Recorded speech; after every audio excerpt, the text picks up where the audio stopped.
বোঝে না সে বোঝে নার ব্যাপারে আমাদের দর্শকদেরকে যদি কিছু বোঝাও।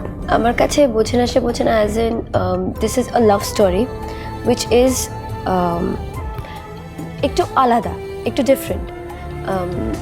সব রকমের ভালোবাসার গল্প তো সবসময় আই লাভ ইউ করে তো হয় না। অনেক সময় আমাদের মধ্যে রাগও থাকে, অনেক সময় আমাদের মধ্যে ঝগড়াও থাকে, কিন্তু সেটার মধ্যে দিয়েও বোঝা যায় যে কি আমরা একে অপরকে কতটা ভালোবাসি। তো এই ব্যাপারটা আমাদের ভালোবাসার ব্যাপারটা এখনও আসবে না, তাই আমরা একে অপরকে বুঝবো না, একে অপরকে কতটা ভালোবাসি সেটাও আমরা রিয়েলাইজ করবো না। একটা স্কুটারের দাম এর চেয়ে বেশি আর কি হবে। আমার হিসাবে বোঝে না সে বোঝে না, যেটা আমরা মিন করি কি আমাদের ইউনিটে কেউ কিছু বোঝে না। জিনিসে আমরা এটাই মজা করতে থাকি, বাবা বোঝে না, সে বোঝে না, কেউ বোঝে না। প্রোডিউসারটা জানলে কিন্তু খুব চাপ হবে। না না, এটা ফান লেভেল।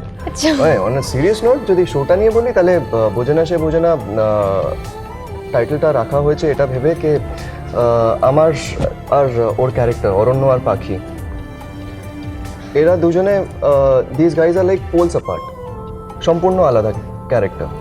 এরা অ্যাকচুয়ালি বোঝে না সে বোঝে না আমরা ইন্ডিভিজুয়ালসকে নিয়ে বলছি না, আমরা নিজেকে নিয়েই বলছি কি আমাদের মনের ভেতরে কি আছে আমরা নিজেরাই বুঝতে পারছি না কে কখন আমরা কি ফিল করছি আর কেন ফিল করছি।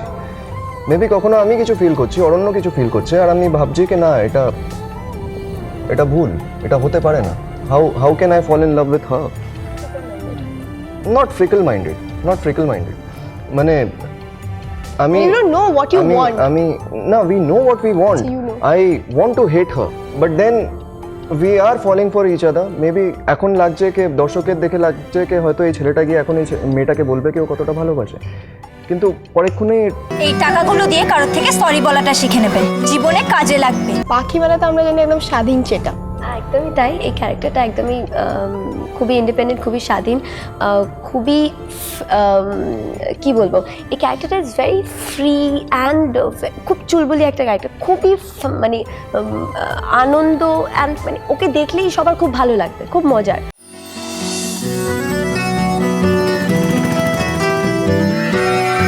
আমরা মানে তুমিও খুশি হবে আমিও খুশি হব, কিন্তু তোমার খুশির মধ্যে একটা অন্যরকম ব্যাপার থাকবে, আমার খুশির মধ্যে একদম অন্যরকম ব্যাপার থাকবে। অ্যান্ড মেয়েটার কথায় কথায় ফান এলিমেন্ট বেরোয়, অ্যান্ড ও চুলবুলি kind of হ্যাঁ একদম। আর সব থেকে ওর জীবনের সব থেকে বড় প্লাস পয়েন্ট, ওর ক্যারেক্টারটারই সব থেকে বড় প্লাস পয়েন্ট হচ্ছে শি মানে প্রচণ্ড সরল একটা মেয়ে। ওর মতো সরল মেয়েকে দেখে লোকে বলবে এ বাবা এ এত সরল কেন, এ কিছু বোঝে না কেন, মানে হ্যাজেন ও পুরো পৃথিবীটাকে না নিজের মতোই সরল, খুব মানে সাদা মনে করে। তাতে ও সবাইকে খুব ভরসা করে যে না এ খুব ভালো, কিন্তু এই যে পৃথিবীতে এই যে ওর আশেপাশে যে অনেক প্যাচও হতে পারে, কেউ যে ওকে না বাবা তুই এটা খা এটা বলে যে ওকে এইটা মিন করছে না যে কি এটা খেলেই তো শরীরটা খারাপ করবো, এটা বুঝতে পারবে না। সর্বনাশ! রিয়েল লাইফের সাথে রিয়েল লাইফের মিল আছে। মোটামুটি আছে। He is arrogant, Yash is arrogant. Yash is not arrogant.